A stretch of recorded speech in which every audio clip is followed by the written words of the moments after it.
Kabut turun pelan-pelan dari lereng gunung saat Yuda tiba di sebuah titik tak tercantum di peta. Ia berhenti di depan jalan setapak kecil yang hampir tersembunyi di balik semak. Menurut catatan tua milik pamannya, inilah jalan menuju Wanaraya, desa yang konon pernah ada, namun sekarang tak bisa ditemukan di Google Maps, GPS, ataupun catatan administratif manapun. Sebuah tempat yang seolah sengaja dilupakan oleh dunia. Perjalanan menuju Wanaraya bukan hal yang mudah. Jalanan tanah yang sempit dan licin seakan menolak langkah setiap orang yang berniat datang. Hutan yang rapat menelan cahaya matahari, menyisakan hanya bayangan dan bunyi gemerisik daun yang terus-menerus menemani perjalanan. Yuda, seorang fotografer perjalanan dan penjelajah tempat-tempat misterius, merasa seperti sedang menembus dimensi lain. Saat ia sampai di ujung jalan, pemandangan mengejutkan terbentang di hadapannya. Deretan rumah-rumah kayu berdiri rapi, sebagian masih utuh, sebagian mulai lapuk dimakan usia. Namun yang paling aneh, semuanya terlihat seperti ditinggalkan mendadak. Pintu-pintu terbuka, meja makan penuh debu namun masih menyisakan peralatan makan. Seolah-olah para penghuninya baru saja pergi beberapa jam lalu. Di salah satu rumah, Yuda menemukan cangkir teh yang sudah dipenuhi jamur, namun masih setengah berisi cairan kental. Di ruang tamu, ada mainan anak-anak di lantai, dan buku cerita yang terbuka di sofa. Tidak ada tanda-tanda perampokan atau kerusakan karena binatang. Tidak ada bau busuk mayat atau darah. Hanya sepi. Sepi yang ganjil. Ia memeriksa setiap rumah satu persatu, berharap menemukan orang, hewan, atau tanda kehidupan. Tapi tidak ada siapapun. Tidak ada ayam di kandang, tidak ada anjing menggonggong, tidak ada suara jangkrik di malam hari. Hening yang tidak wajar menyelimuti tempat ini. Yuda mendirikan tenda di salah satu rumah yang paling kokoh. Ia menyiapkan kamera, alat perekam suara, dan catatan jurnal untuk mencatat semua yang ia temukan. Malam mulai turun dengan cepat, dan suhu udara merosot tajam. Di luar, kabut mulai menebal hingga membentuk dinding putih yang tak bisa ditembus pandangan. Tepat tengah malam, Yuda terbangun oleh suara ketukan. 1 kali. Lalu 2 kali. Lalu diam. Ia menajamkan telinga, mencoba memastikan sumber suara. Ketika ia membuka jendela, tidak ada siapapun. Tapi bekas embun di kaca memperlihatkan sesuatu seperti bekas tangan yang menempel dari luar. Ia merasa merinding, namun mencoba menenangkan diri. Ia mengira mungkin hanya efek sugesti. Tapi saat ia melihat rekaman CCTV kecil yang ia pasang di depan rumah, bulu kuduknya berdiri. Di layar, tampak bayangan hitam berjalan perlahan melewati halaman, lalu berhenti tepat di depan pintu. Bayangan itu berdiri di sana selama 5 menit tanpa bergerak, sebelum akhirnya menghilang begitu saja. Yuda mulai sadar, desa ini bukan sekadar desa kosong. Ada sesuatu yang masih tinggal di sini. Sesuatu yang menunggu. Sesuatu yang bukan manusia. Dan ia baru saja menginap di sarangnya. Pagi menjelang, namun mentari tak benar-benar muncul.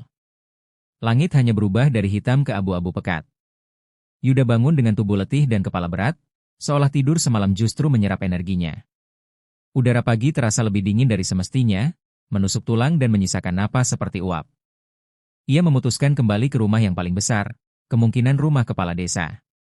Di dalamnya, ia menemukan perpustakaan kecil berisi buku-buku tua, peta, dan sebuah buku harian yang diletakkan di atas meja, tertutup debu tipis. Buku itu milik seseorang bernama Pak Raji, diduga kepala desa terakhir sebelum desa ini menghilang dari dunia luar. Yuda membuka halaman pertama.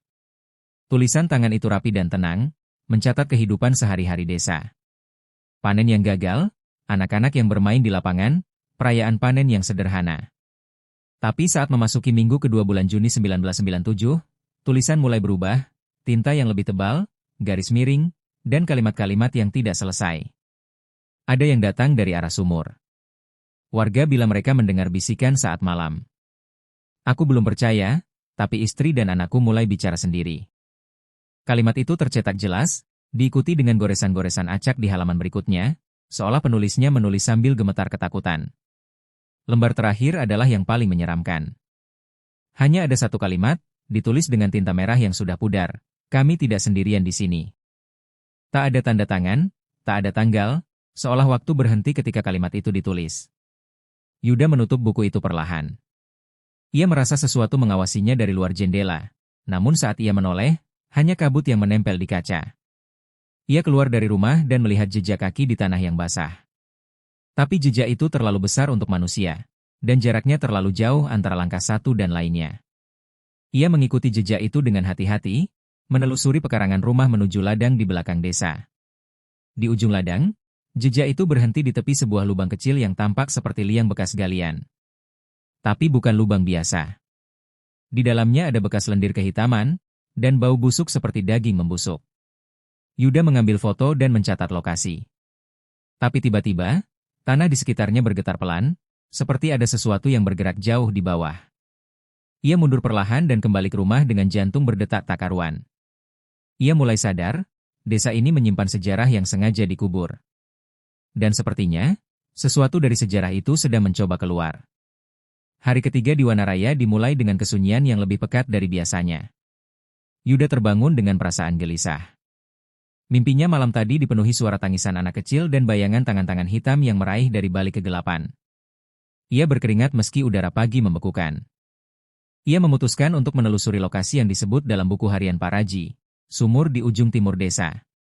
Sumur itu, menurut catatan, sudah lama dikeringkan dan ditutup dengan papan kayu. Tapi sesampainya di sana, Yuda menemukan sumur itu terbuka lebar, seolah ada yang baru saja membongkar tutupnya.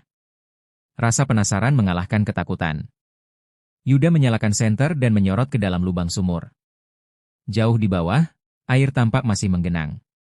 Tapi bukan air biasa, permukaannya seperti cermin yang beriak sendiri, meski tak ada angin atau benda jatuh.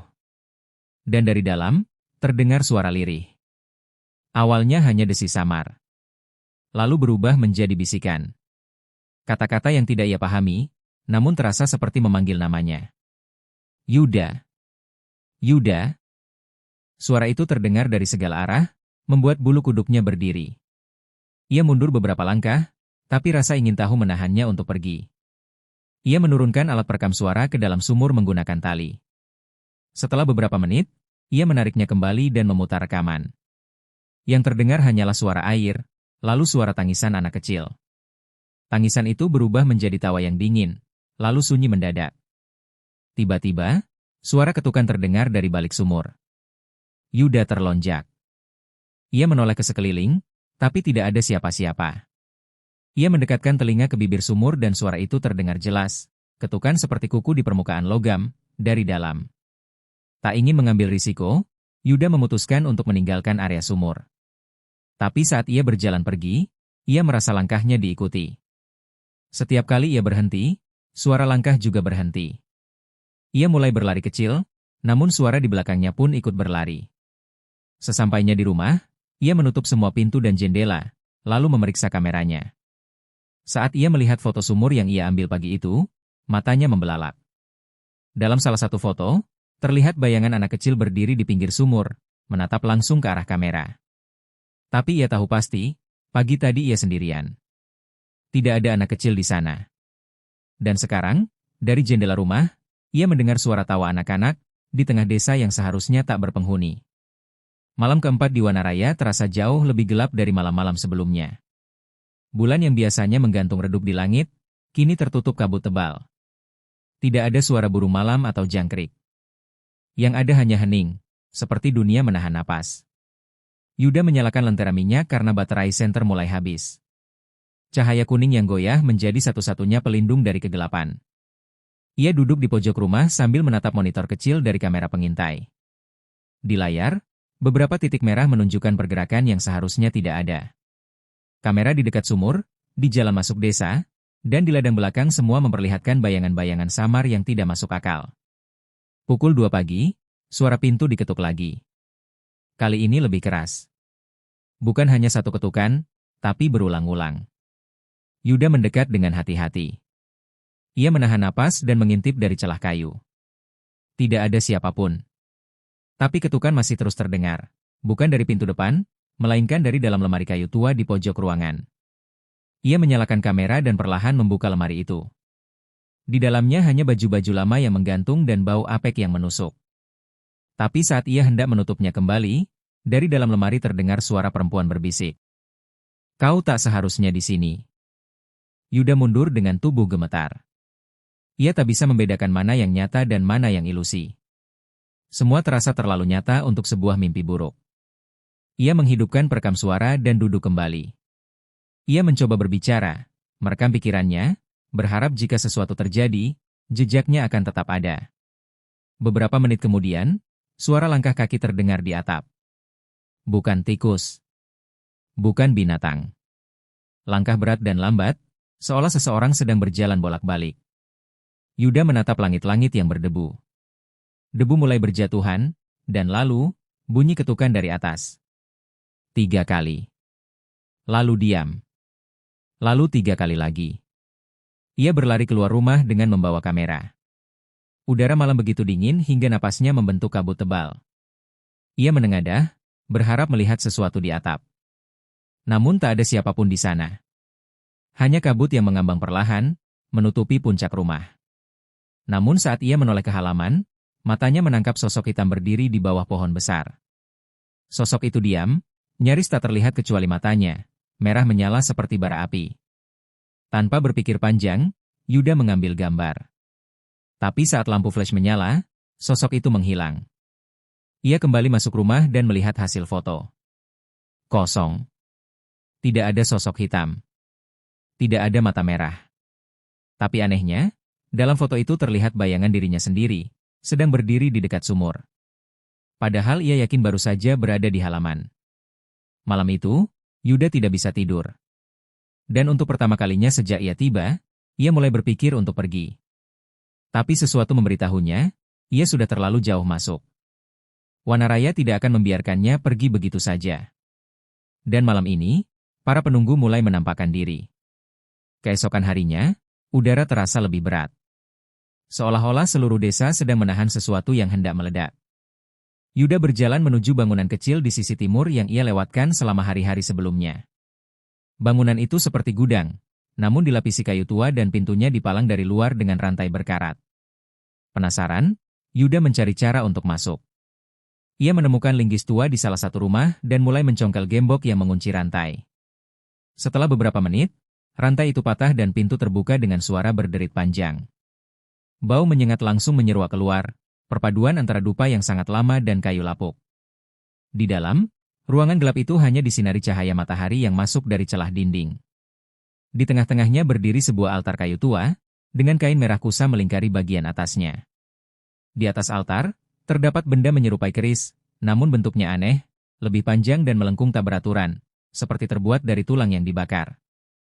Yuda mendekati altar itu dan melihat tulisan aksara kuno yang terukir di dasar altar. Ia mengambil foto dan mencatat semuanya, walau ia tidak memahami artinya. Ia tahu benda ini pasti penting. Mungkin, ini adalah penyebab segala hal aneh di desa ini.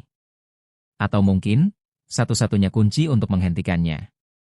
Namun sebelum sempat mengambil foto lebih banyak, suara langkah kaki terdengar dari balik dinding. Yuda membeku. Ia menahan napas, menajamkan pendengaran. Langkah itu berhenti tepat di luar pintu. Lalu, suara bisikan terdengar dari segala arah. Kata-kata yang terdengar seperti mantra. Yuda bergegas keluar, tapi saat ia menoleh ke belakang, benda di atas altar tidak lagi ada. Kosong. Padahal ia tidak mendekatinya. Padahal ia tidak menyentuhnya. Panik, ia memeriksa kameranya, dan foto yang tadi ia ambil menunjukkan sesuatu yang berbeda. Keris itu memang tidak ada sejak awal. Ia kembali ke rumah tempat ia menginap, mencoba memahami apa yang terjadi. Tapi malam mulai jatuh, dan desa kembali diliputi kabut. Ia mendengar suara pintu terbuka dari kejauhan, lalu tertutup. Lalu terbuka lagi. Padahal semua rumah sudah lama kosong. Saat memeriksa catatan dari Pak Raji, ia menemukan halaman yang sebelumnya terlewat. Pusaka itu bukan milik manusia. Ia disegel oleh leluhur kami agar tak bangkit lagi. Jangan biarkan siapapun menyentuhnya. Jangan biarkan ia tahu kau sudah melihatnya. Yuda menutup buku itu dengan tangan gemetar. Ia sadar, kehadirannya telah membuka sesuatu yang seharusnya tetap tersegel. Dan kini, pusaka itu mungkin sudah kembali ke tangan pemiliknya. Malam itu, ia mendengar suara berat berbisik tepat di telinganya saat ia hendak tertidur. Kau sudah membangunkannya. Dan Wanaraya tidak akan pernah sama lagi. Malam itu, Yuda merasa ada sesuatu yang aneh dengan dirinya. Meskipun ia berusaha tidur, Pikirannya tidak bisa tenang. Setiap kali ia menutup mata, ia merasa seperti ada yang mengamatinya dari kegelapan. Setiap suara debu jatuh, langkah kaki di luar rumah, seperti memiliki makna yang lebih besar. Sesuatu yang tak bisa ia jelaskan. Ia memutuskan untuk mengeksplorasi lebih jauh, mencari petunjuk dari rumah-rumah yang masih berdiri kokoh meskipun tak berpenghuni. Salah satunya adalah rumah yang lebih besar, yang terlihat berbeda dari yang lain. Rumah ini lebih terawat, dengan kaca jendela yang bersih dan pintu yang masih kokoh. Yuda masuk ke dalam dengan hati-hati, menyusuri lantai kayu yang berderit pelan. Dalam ruang tamu, ia menemukan sebuah cermin besar yang tergantung di dinding. Cermin itu terlihat biasa, tetapi ada sesuatu yang aneh dengan pantulan bayangan di dalamnya. Meskipun ruangan di sekelilingnya gelap, bayangan di cermin tampak terang, seolah cermin itu memantulkan cahaya yang tidak ada. Yuda mendekat, memperhatikan bayangan dirinya yang tercermin di sana. Namun, seiring dengan ia melangkah lebih dekat, bayangan itu mulai bergerak dengan cara yang aneh, seolah tidak mengikuti gerakan tubuhnya. Cermin itu menunjukkan sesuatu yang berbeda, sesuatu yang lebih gelap, seolah ada sosok lain di dalamnya.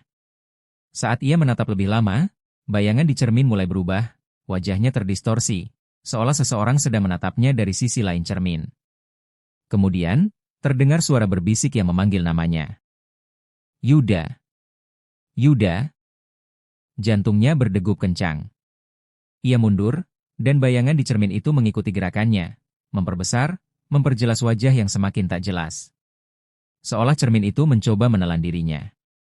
Dengan panik, Yuda memutar badan dan berlari keluar dari rumah itu. Namun saat ia menoleh, cermin itu tidak terlihat di dalam rumah. Seperti hilang begitu saja, meninggalkan ruang kosong. Ketika ia sampai di luar, udara malam terasa semakin berat. Keheningan yang mendalam menyelimuti desa.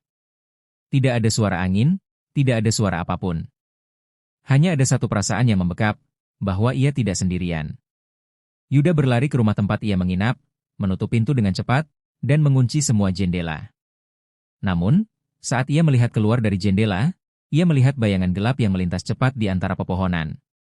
Sosok itu tinggi dan kurus, bergerak tanpa suara, dan saat ia melihat lebih dekat, sosok itu berhenti dan menatapnya dengan mata yang kosong dan gelap.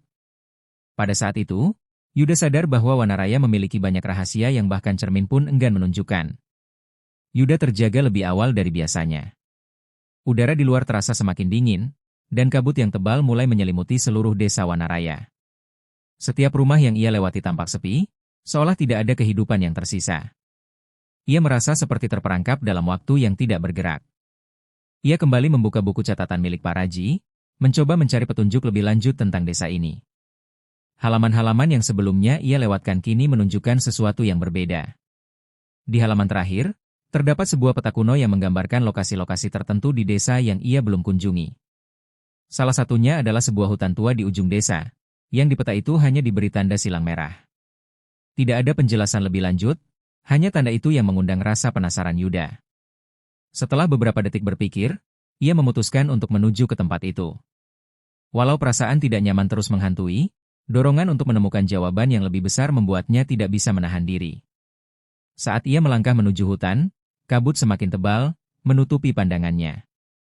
Setiap langkahnya terasa lebih berat, seolah tanah yang ia pijak semakin dalam dan menahan gerakannya.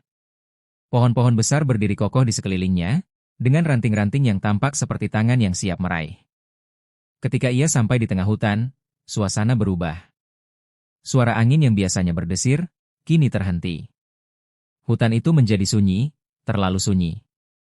Tidak ada burung, tidak ada binatang yang bergerak. Yang ada hanya keheningan yang menekan. Di depan Yuda, terdapat sebuah batu besar yang tampak berbeda. Batu itu terlihat seperti sebuah altar kuno, dengan ukiran-ukiran yang sangat detail.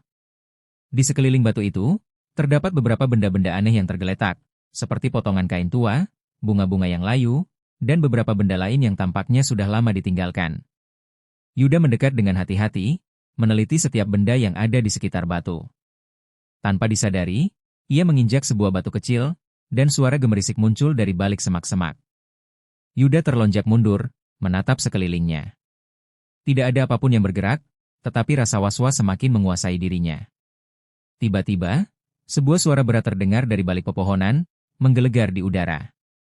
"Kau sudah datang, Yuda." Yuda membeku. Suara itu jelas, berat, dan mengandung ancaman. Suara itu terasa seperti berasal dari kedalaman bumi, seolah mengalir melalui tanah dan batu-batu di sekitarnya. Dengan cepat, Yuda berbalik dan berlari secepat yang ia bisa. Namun, langkahnya terhenti saat ia melihat sebuah sosok tinggi di depan matanya. Sosok itu tampak seperti seorang lelaki tua, dengan tubuh yang kurus dan kulit yang pucat. Mata sosok itu memancarkan cahaya merah menyala, seperti bara api yang siap membakar. Kau tidak bisa lari, Yuda, suara itu menggelegar lagi. Kami sudah menunggumu. Yuda terjatuh ke tanah, merasakan tubuhnya lemas dan tak berdaya. Sesuatu yang gelap dan dingin mulai menyelimuti tubuhnya, menekannya ke tanah. Sebelum ia benar-benar kehilangan kesadaran, ia mendengar suara bisikan terakhir. Tidak ada yang bisa melarikan diri dari Wanaraya. Yuda terbangun dengan rasa pusing yang luar biasa. Ia merasa seperti terjebak dalam ruang gelap yang berat, tubuhnya terasa terikat, namun ia tidak bisa mengingat kapan atau bagaimana itu terjadi.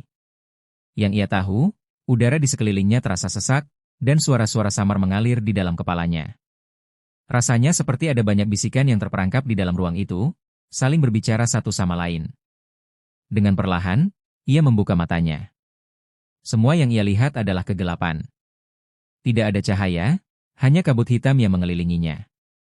Ia merasakan tanah yang keras di bawah tubuhnya, dan saat mencoba mengangkat tangan, ia merasa ada sesuatu yang menghalanginya. Tali. Tali yang erat membelenggu pergelangan tangannya. Di mana aku? Pikirnya. Tubuhnya bergetar ketakutan. Perlahan, ia menoleh ke sekitar, dan melihat beberapa sosok bayangan yang bergerak perlahan di dalam kegelapan. Mereka tidak tampak seperti manusia. Badan mereka kabur, tak jelas bentuknya, hanya terlihat sebagai siluet hitam dengan mata merah yang menyala. Yuda. Suara itu kembali terdengar, kali ini lebih dekat. Suara berat dan berdesakan, penuh dengan kekuatan yang tak terbendung. Kau telah mengganggu kedamaian kami.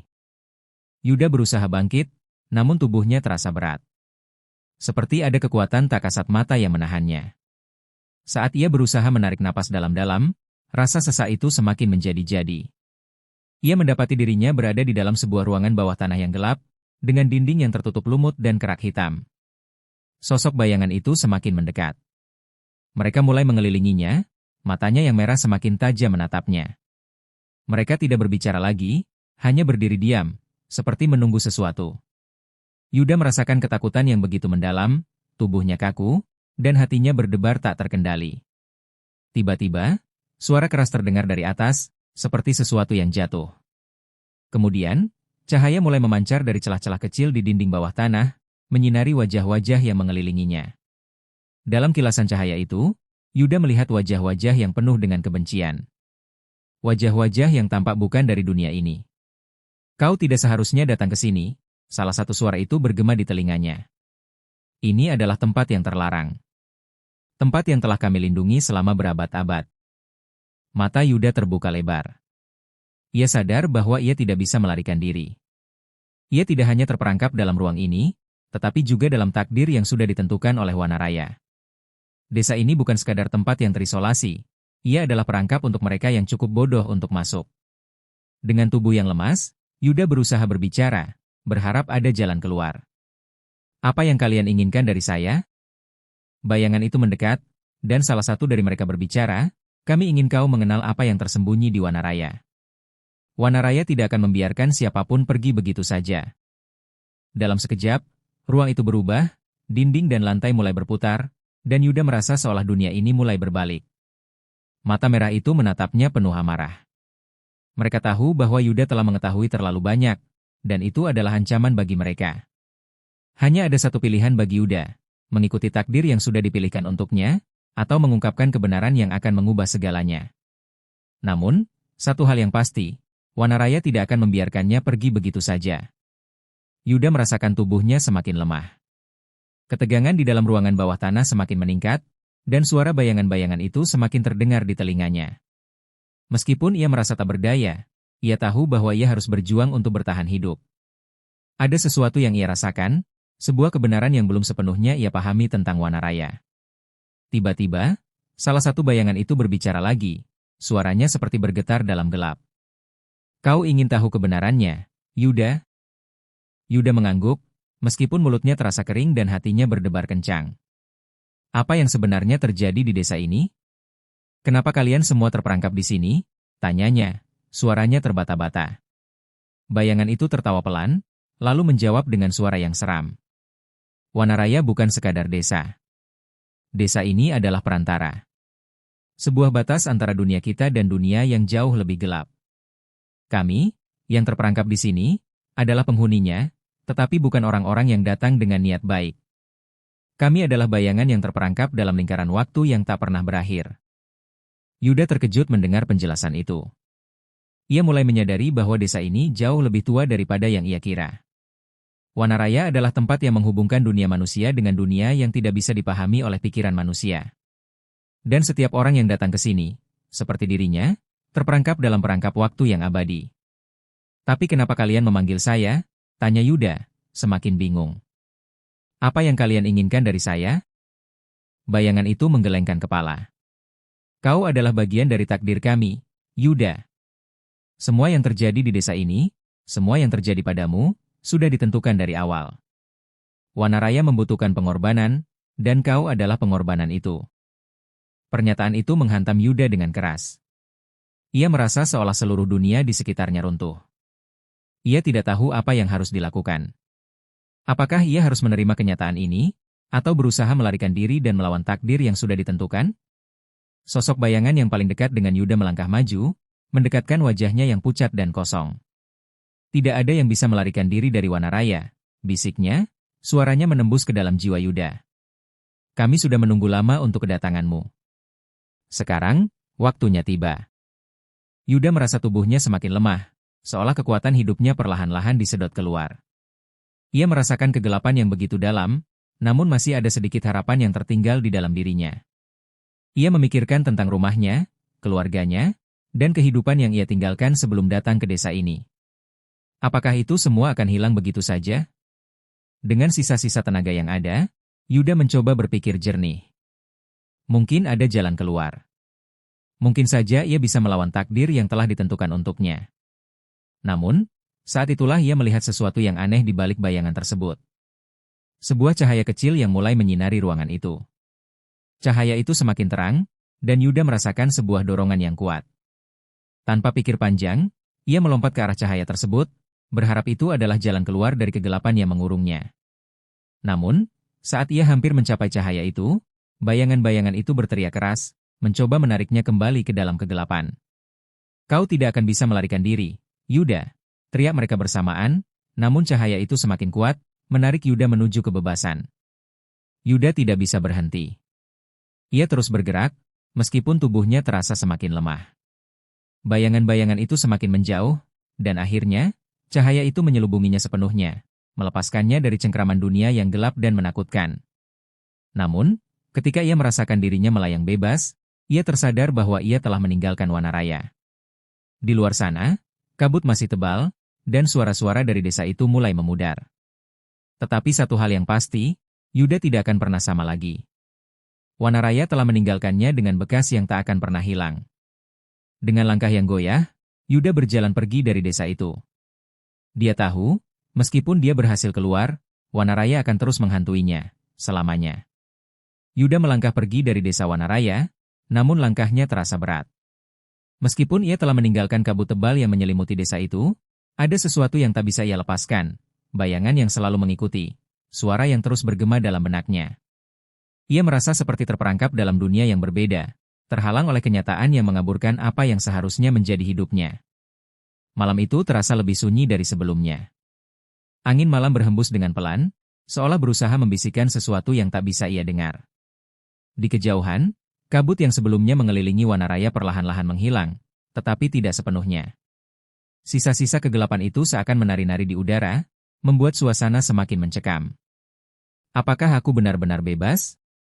Yuda bertanya pada dirinya sendiri, suaranya nyaris hilang oleh angin. Ia berjalan menyusuri jalan setapak, menghindari setiap bayangan yang bisa muncul. Setiap langkahnya terasa seperti perjalanan yang tak ada akhirnya. Tidak ada lagi desa di depannya, tidak ada lagi kabut. Namun, rasa terperangkap itu tak juga hilang. Wanaraya ada di dalam dirinya, terperangkap dalam setiap pikirannya, setiap kenangannya. Ketika ia menoleh ke belakang, ia hampir bisa melihat desa itu lagi. Dalam sekejap, bayangan itu muncul di depan matanya, seperti sebuah ilusi, sebuah mimpi buruk yang tak bisa ia lupakan. Suara itu kembali lagi, berbisik lembut di telinganya, "Kau tidak akan pernah bisa melarikan diri." Panik mulai merayapi tubuhnya. Ia berlari, mencoba mengabaikan suara itu, mencoba mengusir bayangan yang terus mengikuti langkahnya. Namun semakin ia berlari, semakin dekat suara itu, semakin nyata kehadirannya. Di setiap sudut, ia merasa seperti diawasi oleh mata-mata yang tak terlihat. Ketika ia tiba di pinggir hutan, tempat pertama kali ia masuk ke dalam Wana Raya, ia berhenti. Di sana, seberkas cahaya menyorot dari balik pepohonan, seolah memanggilnya untuk kembali. Ia merasa seperti terjebak dalam lingkaran yang tak bisa ia hindari. Kembali. Suara itu kembali menggema dalam benaknya. Suara yang begitu dalam, begitu menguasai. Ia mengalihkan pandangannya ke atas, melihat bintang-bintang yang tertutup awan. Untuk pertama kalinya sejak ia meninggalkan Wana Raya, ia merasa ada harapan. Namun, harapan itu segera menguap, ketika ia menyadari bahwa Wana Raya tidak pernah benar-benar meninggalkannya. Desa itu adalah bagian dari dirinya sekarang, selamanya. Dengan perasaan yang campur aduk, Yuda duduk di atas batu besar, menatap ke arah hutan yang gelap. Ia tahu satu hal yang pasti, meskipun ia telah keluar dari Wana Raya secara fisik, kegelapan itu akan terus mengejarnya. Wana Raya tidak akan pernah membiarkannya pergi. Tak ada jalan keluar, tak ada kebebasan sejati. Selama ada jejak, Wana Raya akan selalu ada, bisik Yuda, menatap ke arah kabut yang mulai kembali muncul dari dalam hutan. Dan dengan itu, ia berdiri dan melangkah maju, meskipun ia tahu bahwa tak ada yang benar-benar bisa melarikan diri dari desa itu. Karena Wana Raya telah meninggalkan bekas yang jauh lebih dalam daripada yang bisa dilihat oleh mata, terperangkap dalam jiwanya, dalam pikirannya, selamanya.